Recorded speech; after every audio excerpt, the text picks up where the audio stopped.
Let's walk through my outlining process. I strongly recommend that you store all of your information in the same place when you're outlining a project, whether it's a novel, some academic paper that you're working on, or even a blog piece for one of your freelance writing clients. Keeping everything in the same place, like a Google document, makes it easy to reflect back. I record all of my topics for my clients in a big Google spreadsheet so that I know exactly how many I need to come up with on Thursday of every week. Then I keep the information I've gathered from my research in a Google document for that specific project.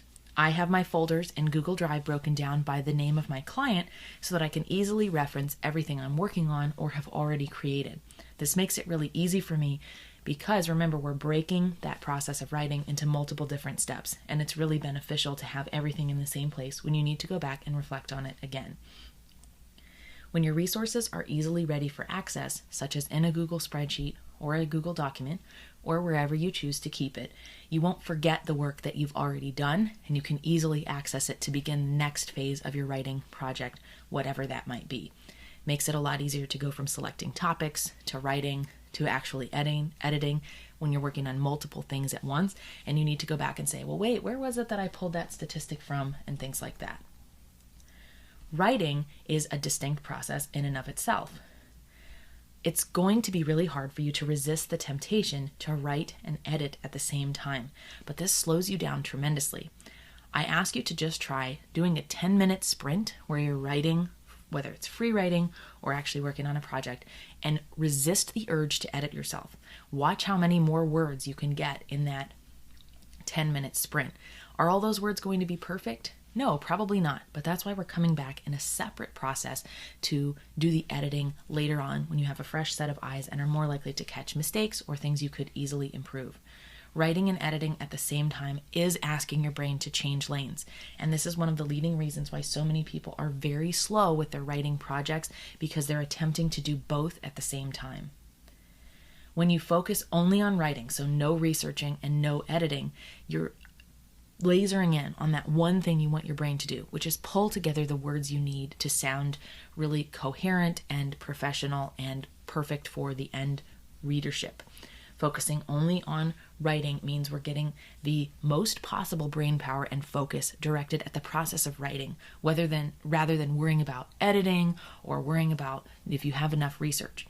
If you're in the writing process and something comes to your mind, and this happens to me a lot. I definitely have ADD and can be all over the place.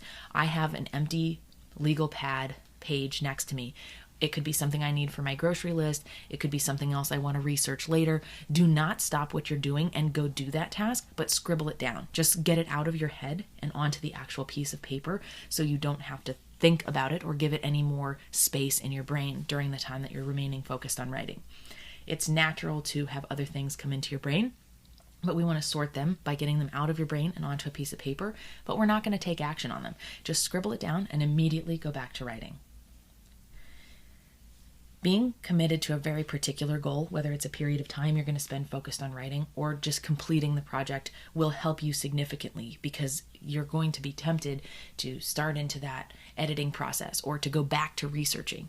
Writing is the really intensive process that's between these two things that require a different type of work. And it's very tempting to delete what you've written and go back and edit it, or realize, I think I need another source for that. Highlight the piece in the paper or add a parenthesis there with a note for yourself to come back and look at it later, but do not stop writing. Trust me, being focused on completing a particular goal or a time goal can help you a lot. Editing is the next phase of our process. Using focus music, as I've shared before with one of my favorite tips and tools, can help you stay on task. And anything that has a timer is going to ensure that you complete that time goal that you have for the particular project at hand. Timing yourself will make it easier to focus for a very specific period of time. It's almost shocking when you first start out how little you can go without being distracted. It might only be 2 or 3 minutes, and then something pops into your mind, or you think about, hey, maybe I should check Facebook, or I should see if there's any notifications that have come in on my phone. Don't worry about feeling that way in the beginning. When you first get started, you're going to be a lot more distracted, and then as time goes on, you'll be able to do longer sprints, and soon you'll find yourself in these 25 or 50-minute sprints and Pomodoro breakdowns where you're completely focused. And when the timer goes off, if you're using focus at will, when I hear that bell go off, I'm like, oh my gosh, it's already been 25 minutes. You'll really get in the zone.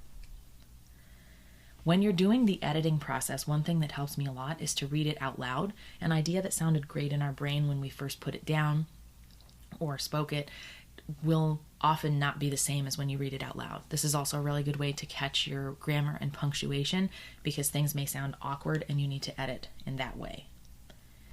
If you're doing a very intensive project, I do recommend using 2 passes of editing because you're saving time from your writing process, so you can kind of afford to budget that in later for the 2 passes of editing. And I do recommend putting some space between these, do the editing maybe at 9 o'clock in the morning and then come back again at 1 o'clock in the afternoon and do your final pass before it's submitted or stored for the long term. That will help you to catch mistakes. Sometimes, especially if it's a really intensive or difficult thing you're working on, 2 passes can help.